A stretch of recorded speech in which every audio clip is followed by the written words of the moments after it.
अपराधों से बच जाए जो भक्तों के प्रति होते हैं। भक्त के ये 6 अपराध तुम्हारी भक्ति को ढक देंगे। पहला, किसी भी महात्मा के वास निरूपण पर जो हम निंदा करने लगते हैं, हमारी सामर्थ्य नहीं कि हम क्या जाने वो कैसे रह रहे हैं। महाप्रभु चैतन्य देव एक दिन कीर्तन में बहुत उल्लसित होकर उन महापुरुष का नाम ले रहे थे, बार बार नाम उच्चारण कर रहे थे। हमें नाम विस्मरण है। बहुत सुंदर पोशाक महंगी महंगी पहनते थे, पान पाए, इत्र लगाए, फुलेल केशों में सजाए। बहुत वर्ष हो गए पहले चैतन्य महाप्रभु के पावन चरित्र का पठन किया था, इसलिए स्मृति नहीं उनका नाम, उनके नाम का। पुंडरीक विद्या, हाँ यही नाम था, पुंडरीक विद्या। तो गदाधर आदि जो भगवत महाप्रभु के पार्षद थे, उन्होंने सोचा कि जब महाप्रभु भाव में ऐसा उनका नाम उच्चारण कर रहे हैं तो कोई वीतराग बड़े परमहंस महापुरुष होंगे, चलो उनके दर्शन करने चलते हैं। तो पता चला कि अमुक जगह वो आए हुए हैं। वहां तो देखा बहुत सुंदर पलंग, दुग्ध फेन जैसा, ऊपर से गद्दे के ऊपर चद्दर और गिरदा लगे हुए हैं, और केस जो फुलेल से ऐसे सुगंध आ रही, पान खाए। तो गदाधर जी के मन में आया कि इतना विलासितापूर्ण जीवन और ये भगवत भक्त हो सकते हैं, संशय हुआ। तो एक जो महाभागवत साथ गए थे, तो उन्होंने भगवान श्री कृष्ण की रूप माधुरी का भरा हुआ श्लोक गान किया। जो ही श्लोक सुना हुंकार मारी, और धूल धूसरी, हा कृष्ण हा कृष्ण। और वो सब जो अब उनकी समझ में आया कि अरे महाप्रभु जो बोल रहे थे परम सत्य, वो प्रेम के अष्ट सात्विक भाव संवरण होना मुश्किल हो गया। अश्रुधारा नाक बह रही, धूल धूसरी थी। गदाधर जी ने चरण पकड़े और कहा मेरे से भारी अपराध बन गया। ऐसे महापुरुष के बाहरी स्वरूप को देखकर हमारे अंदर अश्रद्धा हुई थी, दोष दर्शन हुआ था, क्षमा चाहता हूं। कैसे क्षमा हो? तो शिष्यत्व स्वीकार किया था, चरित्र में ऐसा पढ़ा था। किसी भी भक्त या महात्मा के वास निरूपण, वेश निरूपण की अगर वृत्ति आपने की तो अपराध बन जाएगा। अरे ये तो ऐसा, इनको तो ऐसा होना चाहिए, इनको तो ऐसी जगह रहना चाहिए, इनको तो ऐसा नहीं। कुछ महापुरुषों की स्थिति होती है, कुछ तो उस स्थिति का दंभ करते, कुछ स्थिति होती है। हम क्या जाने कौन स्थिति में कौन दंभ कर रहा है। जिनके वचन श्रवण से, दर्शन से, संभाषण से हमारे हृदय में भागवतिक परमाणु उदय होते हैं, उन महापुरुषों के चरणों की वंदना उनकी वाह स्थिति पे नहीं देखते। हो सकता है सोने चांदी के सिंहासन पर बैठे हो, छत्र हो, चंवर डुल रहा हो, और स्थिति ब्रह्माकार है, स्थिति भगवदाकार है, कैसे पता चलेगा? परशुराम जो आचार्य जी थे, उनके आश्रम के बाहर लिखा था, माया सगी न तन सगा, सगा न ये संसार, परशुराम ये कह रहे सगा सुसिरजन हार। तो एक लंगोटी लगाए, लौकी की कमंडल लिए और भारी वैराग्य वृत्ति के अंदर गए और कहा ये श्लोक किसका लिखा हुआ है? दोहा। तो उनका गुरुदेव का कहाँ है? तो गए, देखे गिरदा लगा हुआ, छत्र लगे हुए परशुराम देवाचार्य जी महाराज। तो उनका महाराज आपका श्लोक लिखा हुआ है? बोले हाँ। तो बोले केवल लिखा हुआ है या है आप में? क्योंकि उनको गर्व था कि मैं लंगोटी लगाए लौकी का, और ये तो वैभव संपन्न महात्मा है। तो बोले लिखा है माया सगी न तन सगा, सगा न ये संसार। आपने कहा सगा जो सृजनहार, हम तो सब माया ही देख रहे हैं। उनका आपका इशारा क्या है? बोले जब सृजनहार सगा है तो फिर माया क्या? बोले चलो आपने समझा दिया, बड़ी कृपा, चल दिए। बोले कहाँ चल दिए? बोले जहां ले चलो आप। वो स्थिति प्रज्ञ महापुरुष थे, चल। जब 10-12 किलोमीटर चले तो बोले भिक्षा का हमारे समय हो रहा, तो बोले परशुराम देवाचार्य ने आज तक कभी हाथ नहीं फैलाया, आकाश वृत्ति पे हम रहते हैं, प्रियालाल जैसी व्यवस्था करते हैं उसके अनुसार रहते हैं। बोले हम तो भिक्षावृत्ति से रहते। बोले जाओ मांगने। बोले आपके लिए भी ले आवे, कभी किसी का सहयोग नहीं चाहा, केवल सीधे प्रियालाल से आप अपने लिए लाइए और पाइए, और जहां आपकी इच्छा हो वहां ले चलिए। वो गए भिक्षा लेने, वो जंगल के एक जगह बैठे हुए थे, तो वहां से राजा की सवारी निकली। देखा परशुराम देवाचार्य उतरे, साष्टांग दंडवत। महाराज यहां कैसे? प्रभु की इच्छा। बड़े सौभाग्य की हम तो भगवान की असीम कृपा मानते हैं कि आपके दर्शन। हमारी इच्छा है कि हम कुछ राजभोग तैयार करवाते हैं, जैसी हरि की इच्छा। देर न लगी, वहां रसोईया लग गए, कढ़ाइयां। महाराज अगर यहां आप विश्राम करें, बस इशारा हो जाए तो जैसी हरि इच्छा, खुदाई शुरू। आश्रम निर्माण की नींव के लिए खुदाई शुरू, कढ़ाई चढ़ गई, बनना शुरू हो गया। वो संत आए 1 घंटे बाद, वहां देखा। बोले यहां क्या हो रहा है? बोले यहां आश्रम बनेगा, ये रसोई बन रही। तो उनका महाराज ये क्या लीला है? तो बोले तुम जिस वैराग्य के अहम वृत्ति को धारण किए हो, उस अहम वृत्ति का त्याग करो। वैराग्य का तात्पर्य होता है राग रहित, स्पृहा रहित होना। वो चाहे असंख्यों के वैभव में बैठा है, लेकिन राग और स्पृहा रहित है। अगर एक लंगोटी का भी राग है, लौकी के कमंडल का भी राग है, शरीर का भी राग है, वो रागी है, वो वीतरागी नहीं है। वीतराग की स्थिति को समझना बड़ा कठिन। दत्तात्रेय जी महाराज से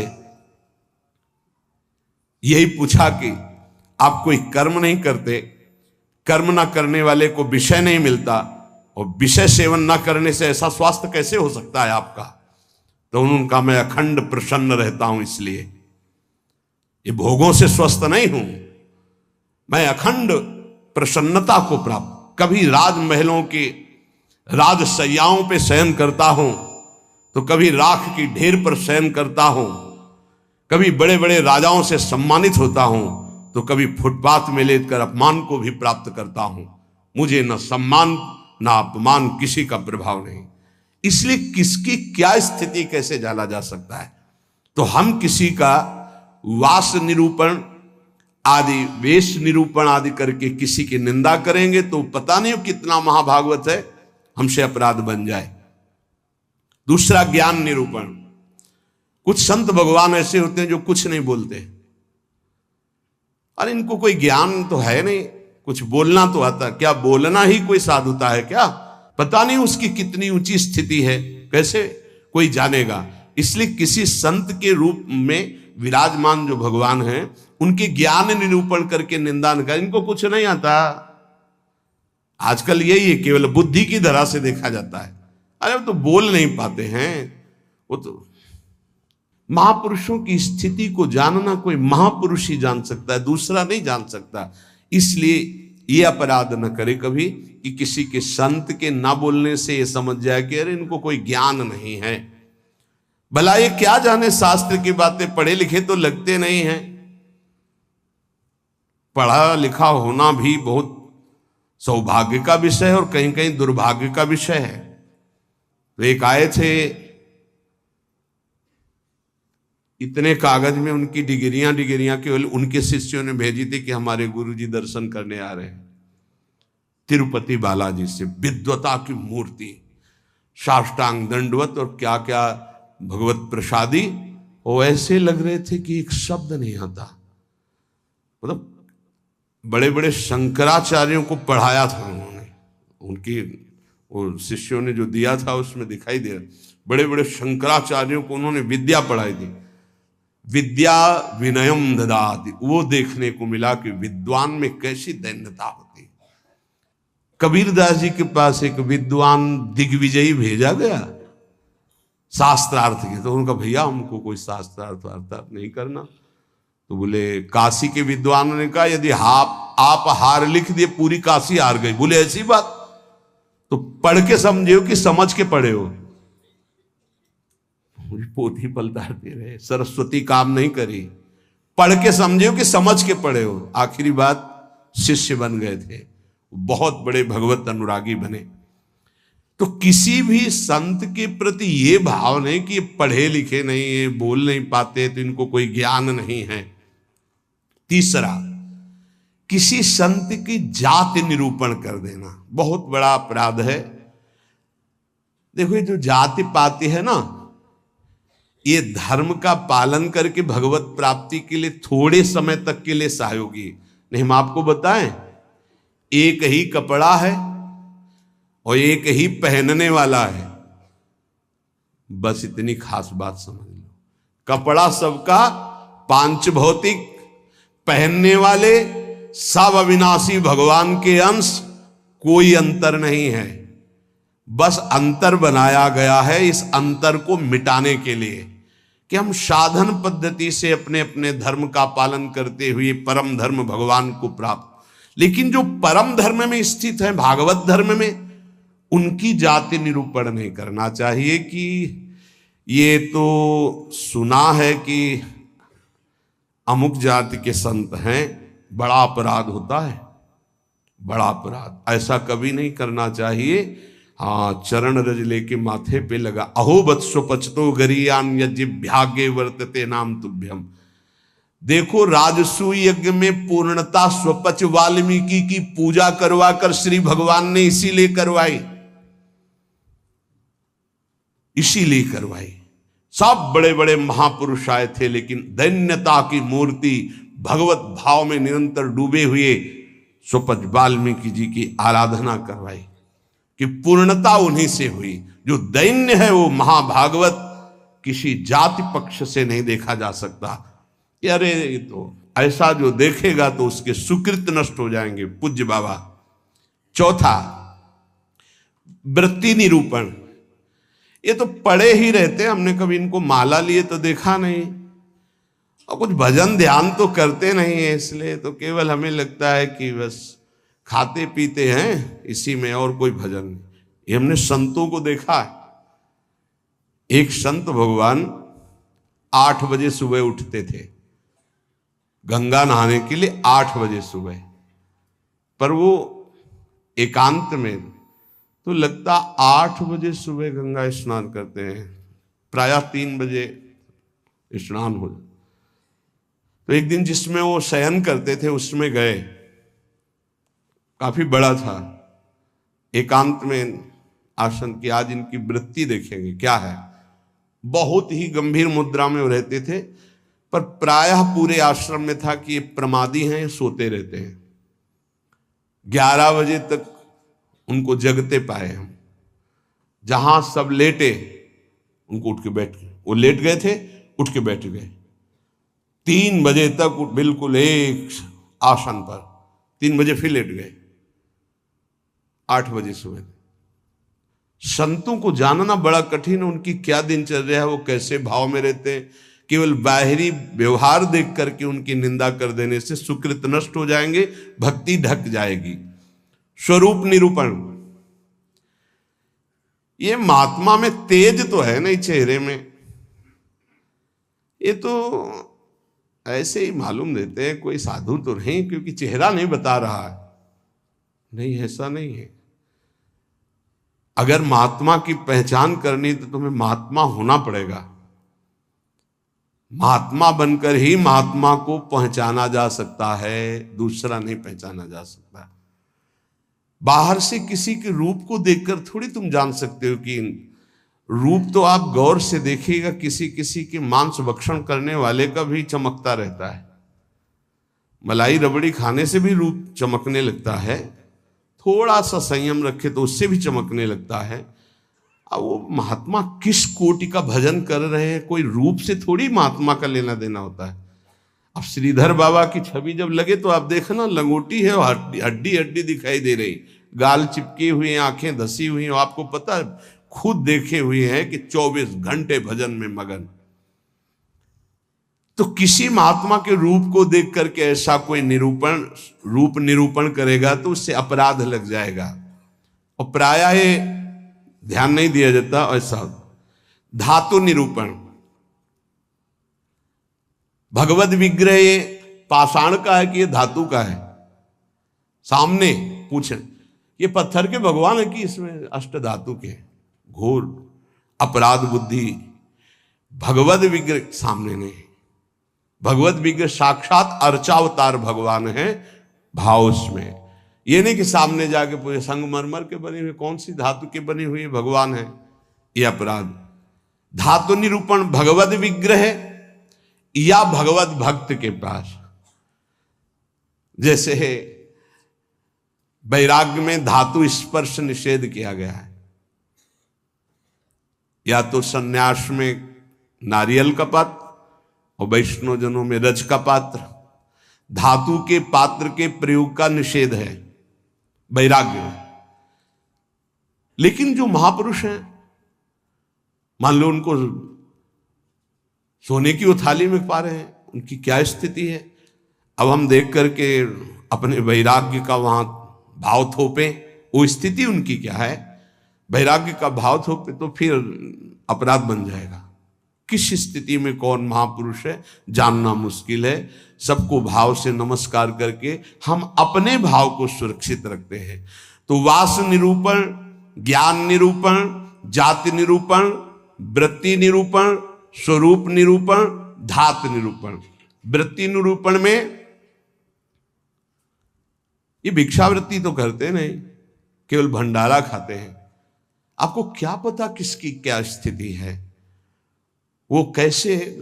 संतों की लीला भगवान जानते हैं, या तो वो संत जना दे तो जानने में। अपने लोग इसकी परवाह करते हैं क्या। कहीं कौन से अपराध ऐसे बन जाते हैं जो हृदय को कठोर कर देते। इसलिए शांत।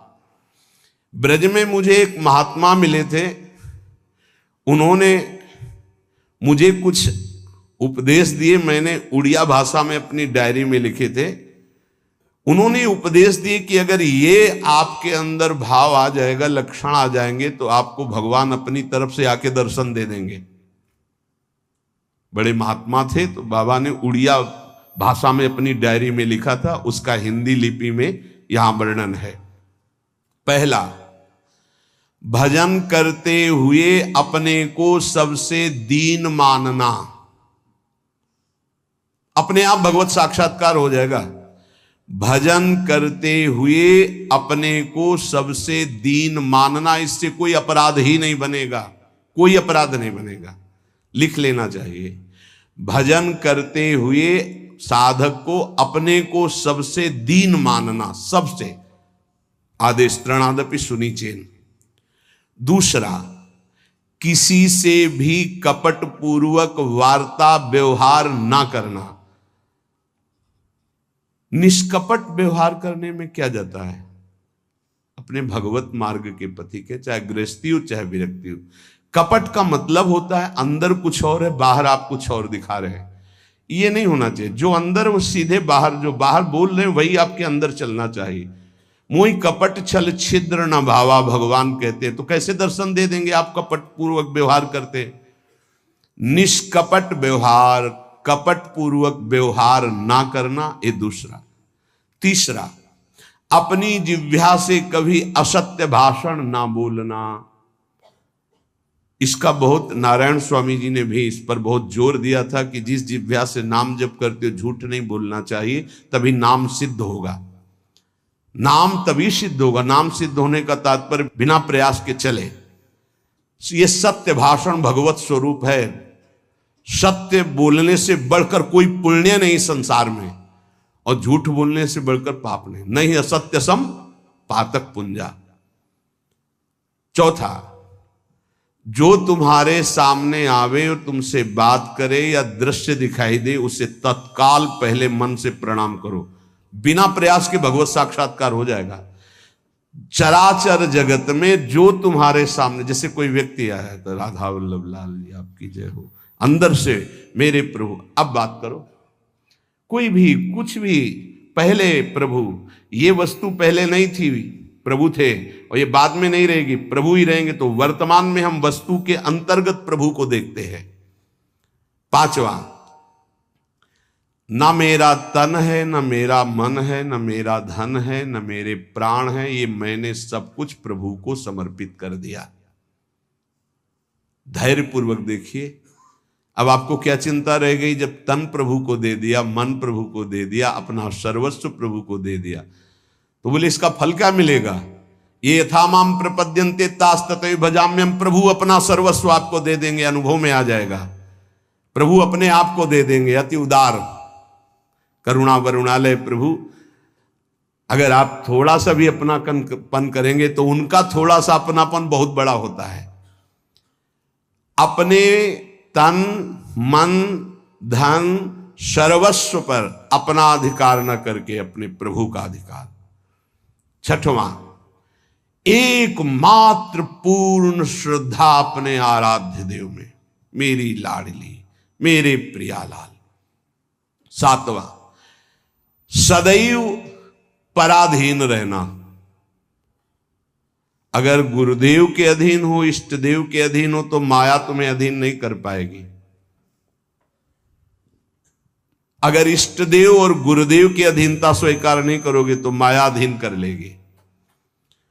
हमेशा अपने को पराधीन देखना कि मैं स्वतंत्र नहीं हूं, ये तन मन प्राण इष्ट देव गुरुदेव को समर्पित है, मैं वही करूंगा जो आज्ञा कर रहे हैं, उनके विपरीत नहीं कर सकता। अब आप देखो, विपरीत करते हो कि आपको याद आता है कि मेरा शरीर गुरुदेव की धरोहर है, मैं इसके द्वारा कोई अनाचार दुराचार कोई गलत चेष्टा, मेरा मन गुरुदेव की धरोहर है, इष्ट देव की धरोहर है, इससे हम गलत चिंतन नहीं कर सकते। मेरा धन गुरुदेव की धरोहर, इससे हम गलत व्यवहार नहीं कर सकते। मेरे प्राण गुरुदेव को समर्पित, इसलिए हर श्वास मंत्र जपेंगे, बिना बुलाए भगवान दर्शन दे जाएंगे। आठवां, आराध्य देव के सिवा अपना कोई नहीं है, ये हृदय में बैठा लेना। अपने वास्तविक है तो आराध्य देव ही अपने हैं। नवां, अपने आराध्य देव के अनन्य चिंतन के सिवा और कोई चिंतन ना होने पावे। दसवां, अपने आराध्य देव से जो गुरुदेव ने संबंध दिया है, हर समय उसकी स्मृति रहना। क्या रहती स्मृति? मैं श्री जी की सखी हूं, दासी हूं, उनकी परिचर्या में हमारा जीवन समर्पित है, मैं उनकी दासी हूं। कभी सोचते हो आप? सोचो, तुम्हारा संबंध हो चुका है।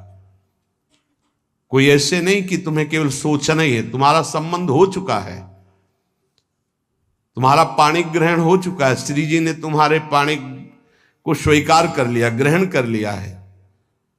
उसके साक्षी हैं गुरुदेव। गुरुदेव ने पाणी ग्रहण कराया है, प्रिया प्रीतम को हमारा हाथ पकड़ा दिया है। हम अपने संबंध, दसवां है, अपने संबंध को हर समय अपनी स्मृति, मैं प्रियालाल की हूं, मैं प्रियालाल की हूं, मैं प्रिय सखी हूं लाडली जू की। ये 10 भाव रखो। अब जैसे हमारे अपना भाव बताया, तो जो दास है वो दास भाव को देखे, जो सखा है वो सखा भाव को देखे, जो गोपी गोपी भाव को देखे। अपने स्वरूप को संबंध से चिंतन करना। हमारा स्वरूप क्या है? सहचरी बपू, मैं श्री जी की निज दासी हूं। कई बार दिन में आता है आप लोगों के? कितनी बार सोचते हैं हम?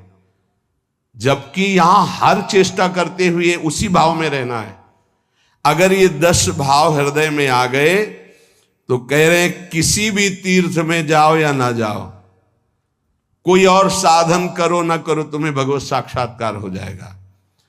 पहला फिर सुन लीजिए, अपने को भजन करते हुए सबसे दीन मानना, किसी के साथ भी कपट का व्यवहार ना रखना, सदैव सत्य भाषण बोलना, चराचर जगत का कोई भी वस्तु व्यक्ति सामने आवे अपने प्रभु का भाव करना, अपने तन मन धन प्राण सर्वस्व को अर्पण कर देना, मेरा अधिकार नहीं, नाथ सकल संपदा तुम्हारी, मैं सेवक समेत सुत नारी। अर्पण का मतलब ये होता है भाव।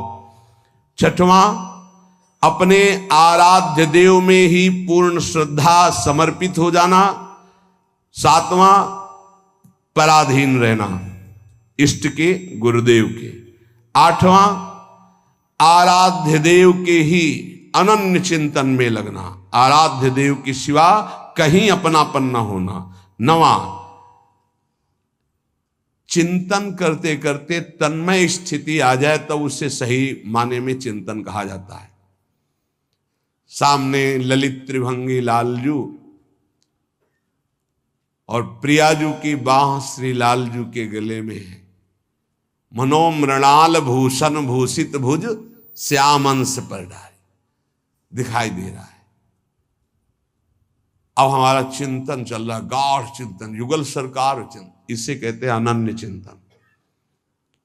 अभी आंख खोले हुए भी वही है, मूंदे हुए भी वही है, सेवा करते हुए भी वही है, एकांत में बैठते हुए कहां हो, जरा देखो स्थिति कहां है। यदि आप किसी भी तीर्थ का अवगाहन करते हुए 10 बातें आप में नहीं हैं तो उसका फल आप ग्रहण नहीं कर पाएंगे, क्योंकि अपराध कोई न कोई बन जाएगा। हम आपसे सत्य कहते हैं कि कल्याण आपके चिंतन से होगा, इन बातों को स्वीकार करने से होगा, भागने से नहीं होगा कि हम यहां चले जाएं, हम वहां चले जाएं तो कल्याण हो जाएगा।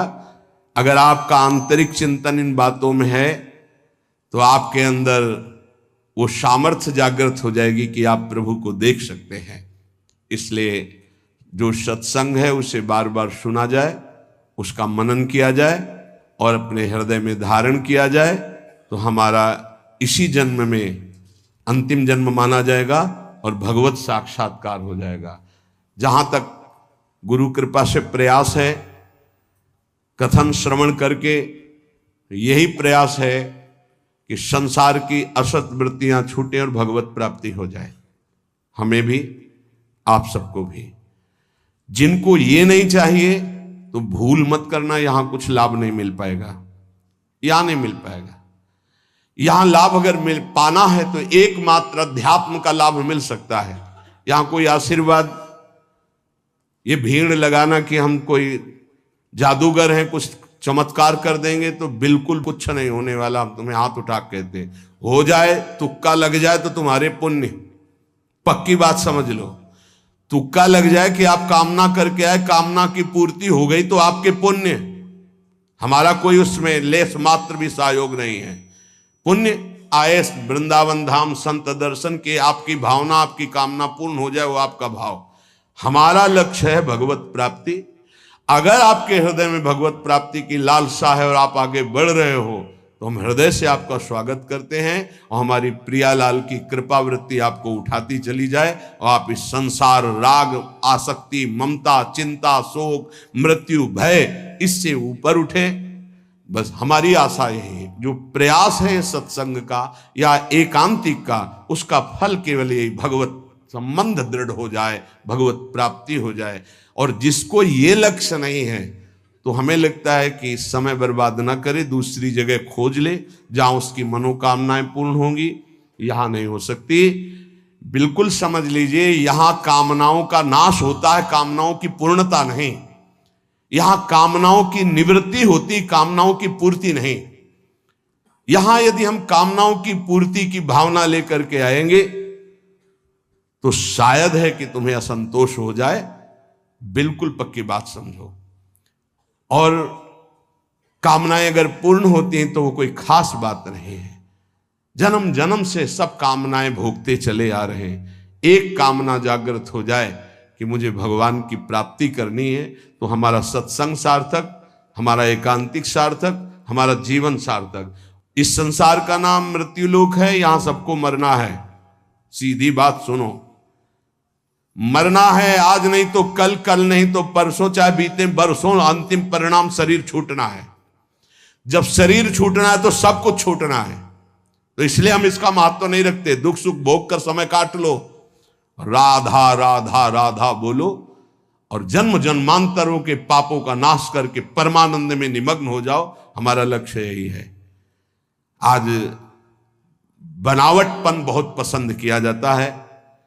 आज मधुर वचनों के द्वारा तुम्हारी कामनाओं की पूर्ति के वादे बहुत पसंद किए जाते हैं। वो यहां नहीं है, नहीं होगा। वृंदावन की भूमि से कह रहे हैं, यदि आपका लक्ष्य भगवत प्राप्ति नहीं है तो यहां आना, आपका हमारे पास आना यहां व्यर्थ माना जाएगा।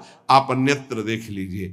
भगवान नाम जप, आचरणों की पवित्रता, भगवत प्राप्ति, तो जी जान से आपके मित्र हैं, सहयोगी हैं, आपके चरणों की वंदना करेंगे और आपका आदर से हम संभाषण भी और आदर से आपको परमार्थ में बढ़ाने की वृत्ति भी। परमार्थ से प्रिया प्रीतम से मतलब नहीं, अपने शरीर और कामनाओं की पूर्ति से। तो प्रणाम। दूसरी जगह देख लो, यहां भीड़ लगाने की जरूरत नहीं है। हृदय से कह रहा हूं, हृदय से कह रहा हूं। यहां ऐसा कोई प्राविधान नहीं कि आपकी कामनाओं की पूर्ति हो जाए। यहां एक ही प्राविधान है, मन वचन कर्म से प्रभु का होके और सच्चिदानंद सुख में निमग्न होना। इसी बात का प्रश्न और इसी बात का उत्तर, अन्यथा कोई प्रश्न नहीं होगा। अगर वो प्रश्न प्रभु से संबंध नहीं रखता तो ना प्रश्न करता वहां बैठ पाएगा और ना प्रश्न होगा। केवल प्रश्न प्रभु की प्राप्ति होगा। हमारे जीवन का लक्ष्य तुम्हारे प्रपंचों का उत्तर देना नहीं, हमारे जीवन का लक्ष्य तुमसे प्रपंच वार्ता करना नहीं कि मैं बहुत विद्वान हूं। बिल्कुल पढ़े लिखे नहीं हूं। कक्षा 9 पढ़ाया गया, प्रभु ने पढ़ाया, उसी के जो शब्दावली है जीवन के अनुभव की है, जीवन के चलने की है, वो भगवत मार्ग की है। प्रश्न केवल भगवत प्राप्ति का, प्रश्न भजन का, प्रश्न भजन में आई हुई समस्या का। बस अगर ये प्रश्न नहीं तो प्रश्नकर्ता और प्रश्न दोनों बार हो जाएंगे। हमें ऐसे प्रश्नों से नहीं मतलब, हमें ऐसे प्रश्नकर्ता से मतलब नहीं जिसको भगवत प्राप्ति नहीं करनी है। यह हमारा मार्ग ऐसा नहीं, खिलवाड़ का मार्ग नहीं, केवल भगवत प्राप्ति का मार्ग है। और शुरू भी इसी बात से किया था। जो बात अभी निकल गई, अगर वो टेप हो गई और हजारों बार हजारों लोगों को सुनने में आएगा तो उनका मंगल होगा बस इस बात से।